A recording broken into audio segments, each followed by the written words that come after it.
நம்ம சேரனோட கல்யாணத்தை எப்படியாச்சும் தடுத்து நிறுத்தணும்னு சொல்லி அங்க சந்தா அவங்க அப்பா பக்காவா பிளான் பண்ணிருக்காரு. அதை தெரிஞ்சுக்கிட்ட நம்ம நிலா என்ன பண்ண போறாங்க அப்படிங்கறத தான் இந்த ஸ்டோரியில பார்க்க போறோம். சேரனுக்கு கண்டிப்பா கல்யாணம் பண்ணிட்டு தான் அந்த ஊர்ல இருந்தே வெளியே வரணும் அப்படின்னு யாரெல்லாம் நினைக்கிறீங்களோ அவங்க எல்லாரும் மறக்காம இந்த ஸ்டோரிக்கு ஒரு லைக் பண்ணிட்டு ஸ்டோரிய கண்டினியூ பண்ணுங்க.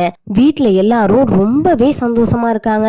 ஒரு பக்கம் நம்ம கார்த்திகா சேரனை பாக்கிறதுக்காக வந்திருக்காங்க. மாமா மாமா கடைசியா உங்ககிட்ட பேசிக்கிட்டாமாமா அப்படின்னு சொல்லவும், என்னப்பா இப்படி எல்லாம் பேசுற, உனக்கு இல்லாத உரிமையா அப்படின்னு சொல்லி கேட்கவும், இல்ல மாமா 1000 தான் இருந்தாலும் கல்யாணம் பண்ணிட்டீங்கன்னா அந்த பொண்ணு தானே மாமா உங்களுக்கு எல்லாமேன்னு, அதனால இன்னைக்கு மட்டும் உங்ககிட்ட பேசிக்கிறேன் மாமா அப்படின்னு சொல்றாங்க. வந்து ரொம்ப நேரம் பேசிக்கிட்டு இருக்காங்க. அப்பதான் நம்ம சேரன் சொல்றாரு, சந்தாவை பத்தி அவ்வளவு ரசிச்சு ரசிச்சு சந்தாவை லவ் பண்ணிக்கிட்டு இருக்காரு. மறுநாள் காலையில எல்லாருமே ட்ரெயின்ல கிளம்பும் போது இங்க சேரனும் இவங்க கார்த்திகாவும் பேசிக்கிட்டத நம்ம பல்லவன் வம்பிழுத்துக்கிட்டு இருக்காரு.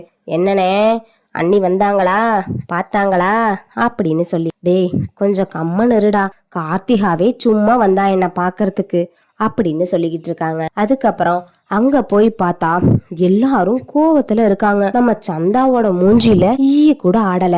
அத பார்த்த சேரன் என்ன ஆச்சு அப்படின்னு சொல்லி கேட்டா, உடனே சந்தா நான் கர்ப்பமா இல்ல அப்படிங்கறது எல்லாருக்கும் தெரிஞ்சு போச்சுன்னு சொல்றாங்க. இத கேட்டதும், ஐயோ அவங்க அப்பே சும்மா எடுப்பானா, சலங்கையே கட்டாம ஆடுவான், இப்ப சொல்லவா வேணும் அப்படின்னு பயப்படுறாங்க. அடுத்து நம்ம நிலா போய் சந்தாவோட அப்பா கிட்ட மோதிரத்தை கொடுக்கறாங்க. மோதிரத்தை தூக்கி எறிகிறாரு நிலாவோட மூஞ்சில. நீங்க எல்லாம் நல்லாவே இருக்க மாட்டீங்க, எங்க சொந்த பந்தம் முன்னாடி என்ன அசிங்கப்படுத்தீங்க. நம்ம நிலா கிட்ட சந்தா அழுதுகிட்டே சொல்லவும் நிலா உடனே சொல்றாங்க, இங்க பாரு சந்தா, உங்க அப்பாவை நம்பினா உன்னையும் சேரனையும் பிரிச்சிருவாரு, அதனால நீ எங்க கூட வா, நான் உங்க 2 பேத்துக்கும் கல்யாணம் பண்ணி வைக்கிறேன் அப்படின்னு சொல்றாங்க. இல்ல நிலா, என்னால உங்க குடும்பத்துல பிரச்சனை வந்துடக்கூடாது, நீங்க போங்க, எங்க அப்பா என்ன முடிவெடுக்கிறாரோ அதுக்கு நான் கட்டுப்படுறேன் அப்படின்னு சொல்றாங்க. இல்ல எங்க அப்பாவை பத்தி உனக்கு தெரியாது, அவரு ரொம்ப கோவக்காரரு, அவருக்கு ஒரு விஷயம் பிடிக்கல அப்படின்னா அவரு நீங்க என்னதான் சொன்னாலும் கேட்க மாட்டாரு, அதனால நீ போ, நான் பாத்துக்கிறேன் அப்படின்னு சொல்றாங்க. இத கேட்டதுமேனு, அது எப்படி முடியும், உங்க அப்பா சொன்னனால தானே மோதிரம் எடுத்துக்கிட்டு ஊரு ஜனங்க அத்தனை பேத்தையும் கூட்டிக்கிட்டு வந்தோம், இன்னைக்கு இப்படி சொன்னா எப்படி அப்படின்னு சொல்லி கேக்குறாங்க. அதெல்லாம் எனக்கு தெரியாது, நீங்க போங்கன்னு சொல்லும் போது நம்ம சந்தாவோட அப்பா வந்துடுறாங்க. என்னடி பிள்ளை மனச மாத்தி எப்படியாச்சும் கூட்டிட்டு போயிடலாம்னு நினைக்கிறீங்களா அப்படின்னு கோவப்படுறாரு. இங்க பாருங்க, நீங்க சொல்லவும் தான் நாங்க கூட்டிட்டு வந்தோம், இப்ப ஏன் இப்படி பேசுறீங்க அப்படின்னு சொன்னதும், ஏன் அந்த சேரனுக்கு தெரியாதா, நான் எதுக்காக வேண்டான்னு சொன்னேன்னு சேரனுக்கு தெரியாதான்னு சொல்றேன். அவன் என் புள்ள கன்சீவா இல்லாத புள்ளைய பிரெக்னண்டா இருக்கான்னு சொல்லி கல்யாணத்தை நிப்பாட்டி எங்க சொந்த பந்தம் முன்னாடி அசிங்கப்படுத்தினது மட்டும் பத்தலையா, இப்ப அடுத்து நீ அசிங்கப்பட வந்துட்டியா அப்படின்னு சொல்றாங்க. அது எப்படிங்க, 2 பேரும் மனசார லவ் பண்ணிட்டாங்க, அவங்கள பிரிக்கிறது தப்பு இல்லையா அப்படின்னு சொல்லி கேட்ட உடனே, அதெல்லாம் தப்பு இல்ல, யார் சொன்னது, என்ன அசிங்கப்படுத்தலாம் நீங்க, நான் உங்களை அசிங்கப்படுத்த கூடாதா அப்படின்னு சொல்றாங்க. அப்படியெல்லாம் எங்களால விட்டுட்டு போக முடியாது, வாங்க சந்தா போலாம் அப்படின்னு சந்தாவோட கைய பிடிச்சு நிலா கூப்பிடுறாங்க. சந்தாவோட அப்பாவும் பளிச்சுன்னு அடிக்கிறாரு. உன் வேலை என்னமோ அத மட்டும் பாரு, என் புள்ளைய எவனுக்கு கட்டி கொடுக்கணும்னு எனக்கு தெரியும், ஒன்னும் இல்லாத ஒன்றங்கட்ட பயலுக்கு கட்டி கொடுக்க நான் ஒன்னும் முட்டா பையன் இல்ல அப்படின்னு சொல்றாங்க. இங்க பாருங்க, நீங்க உங்க வரட்டு கௌரவத்தால உங்க பொண்ணோட வாழ்க்கையவே இப்ப ஒன்னும் இல்லாம ஆக்க போறீங்க, சொல்றது புரியும் நினைக்கிறேன், இதுக்கப்புறமும் கொடுக்க வேண்டான்னு நினைச்சா அது உங்களோட விருப்பம் அப்படின்னு சொல்றாங்க. அப்படின்னு சொன்னதுமேனு இங்க நிலா தன்னை அடிச்சதை கூட பெருசா எடுத்துக்காம வெளியே வந்து பாண்டியன் கிட்டையும் அங்க பல்லவன் கிட்டையும் பேசுறாங்க. பாண்டி பல்லவா போலாமா அப்படின்னு சொல்லவும், என்னாச்சே நீ, ஏன் நீ அமைதியா வரீங்க, போய் அந்த மோதிரத்தை கொடுத்தீங்களா இல்லையா அப்படின்னு சொன்னதும் நிலாவுக்கு அழுக தாங்க முடியல. நம்மளுக்கு தெரியும் அந்த மோதிரத்தை எவ்வளவு சிறுக சிறுக கஷ்டப்பட்டு 10 5 கடை வாங்கி எடுத்தோம்னு நம்மளுக்கு தெரியும், ஆனா அந்த மோதிரத்தோட அருமை அவங்களுக்கு தெரியல அப்படின்னு சொல்றாங்க. இதை கேட்டதும் உள்ள ஏதோ ஒண்ணு நடந்திருக்குது அப்படின்றத அவங்க புரிஞ்சுக்கிறாங்க. இதுக்கப்புறமும் அன்னிக்கிட்ட எதையும் கேட்கக்கூடாது, அவங்க மனசு ரொம்ப வேதனைப்பட்டு போய் இருக்கு அப்படின்றத உணர்ந்துக்கிட்டு நம்ம பாண்டியும் பல்லவனும் கிளம்புறாங்க. அப்ப உடனே கார்த்திகா அங்கிருந்து வந்து, அக்கா எப்ப எப்போ என் மாமனுக்கு கல்யாணம் அப்படின்னு சொல்லி கேட்டதும், அது இல்லை, கல்யாணம்லாம் இல்லை அப்படின்னு சொல்றாங்க. என்ன சொல்றீங்க, கல்யாணம் இல்லையா?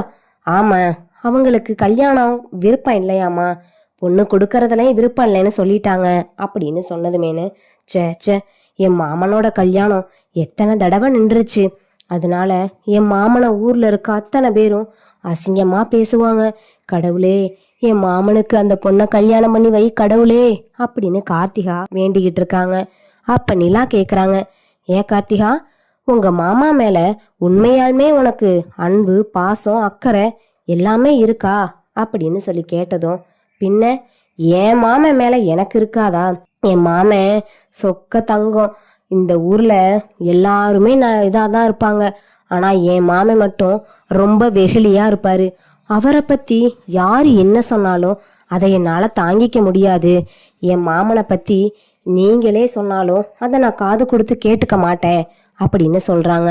அதுக்குள்ள இப்ப நான் சொல்றது உனக்கு புரியும்னு நினைக்கிறேன், வா போகலான்னு சொல்லி கூட்டிட்டு வராங்க.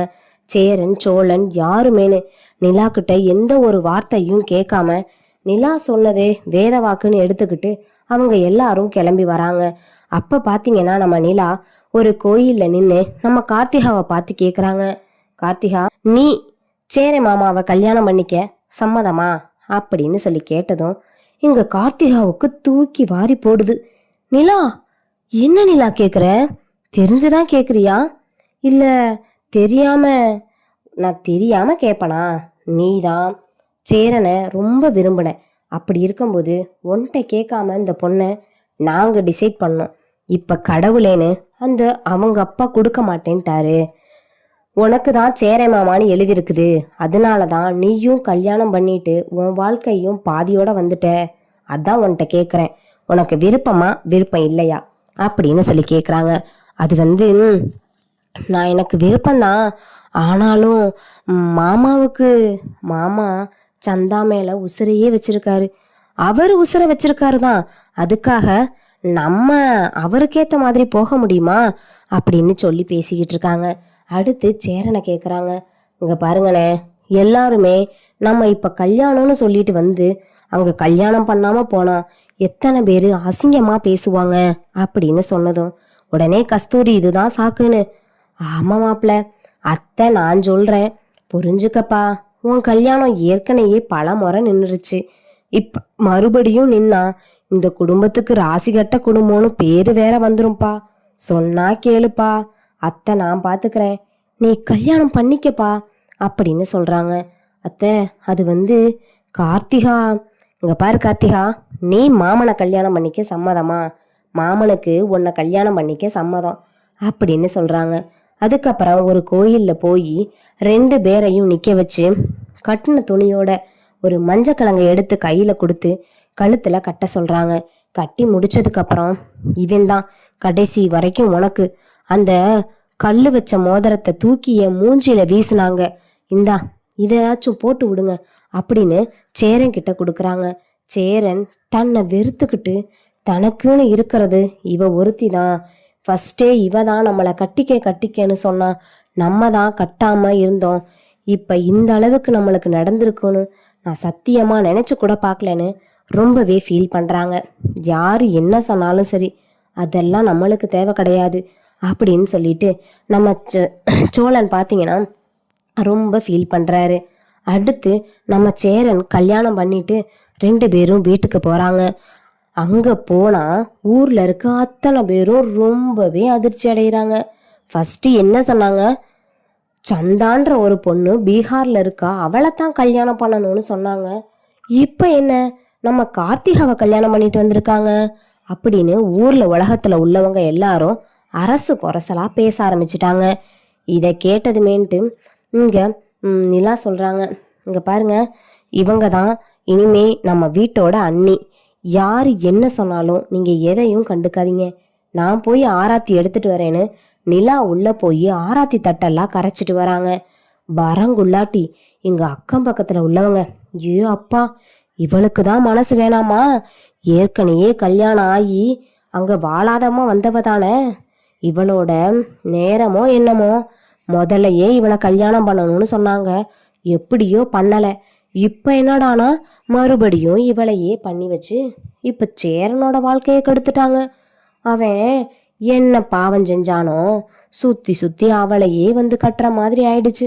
ஏதோ கடவுள் இவங்களுக்கு இவங்க தானு யாரையா இருந்தாலும் போட்டி தானே வச்சிருப்பாங்க, எல்லாம் நல்லதே நடக்கும் அப்படின்னு சொல்லி தன்னைத்தானே தாழ்த்திக்கிட்டு அவங்க கொஞ்சம் இதாகவும் இருக்காங்க. அப்பதான் இவங்களுக்கே ஒரு யோசனை வருது, நமக்கு நம்ம மட்டும்தான் துணை அப்படின்னு நம்ம நினைச்சோம், ஆனா நமக்கு யாருமே துணை இல்லைங்கிறத கடவுள் காட்டிட்டாரு அப்படிங்கிற மாதிரி தன் மனசையே உடைஞ்சு போய் நிலா பேசிக்கிட்டு இருக்காங்க. ஆராத்தி எடுத்து 2 பேத்தையும் உள்ள கூப்பிடுறாங்க. நீங்க வாங்க போகலாம் அப்படின்னு சொல்லிட்டு அவங்கள உள்ள கூட்டிட்டு போறாங்க. அப்பதான் நம்ம சேரன் இருந்துகிட்டு அங்க சந்தா நினப்பு வந்துருமே அப்படின்னு சந்தாவுக்கு வாங்கி வச்ச பொருள் எல்லாத்தையும் தூக்கி எரிஞ்சிட்டு நம்ம கார்த்திகாவை உள்ள கூட்டிட்டு வராங்க. நிலா உடனே போய், அண்ணே என் மேல கோவமானே, சந்தா வீட்டில் கல்யாணம் பண்ணி கொடுக்க முடியாதுன்னு என்னை கண்ணத்தை காட்டி அரைஞ்சிட்டாங்கண்ணே அப்படின்னு சொன்னதும், என்னப்பா சொல்ற, அந்த ஆள் அப்படியெல்லாம் பண்ணாரா? ஆமாண்ணே, அவர் அப்படியெல்லாம் பண்ணாரு, அதை என்னால் ஏற்றுக்க முடியல. ஆனால் உங்களுக்கு கல்யாணம் நின்றுச்சுன்னு 4 பேருக்கு தெரிஞ்சா எம்புட்டு அசிங்கம், அதனால தான் நானும் உங்கள் கல்யாணம் நடக்கணும்னு கடவுள் வேண்டாத கடவுள் இல்லைனே அப்படின்னு சொல்கிறாங்க. இங்கே பாருப்பா நிலா, என் மனசில் எந்த ஒரு கவலையும் இல்லை, நீ கவலைப்படாத நிலா. என்னால் நீ எம்புட்டு அசிங்கத்தை தாங்கியிருக்க, நீ என்னோட தங்கச்சி மட்டும், எனக்கு உன்னை விட்டா வேற யாருமே இல்லைப்பா அப்படின்னு நிலா கிட்ட கையெடுத்து கும்பிடுறாங்க.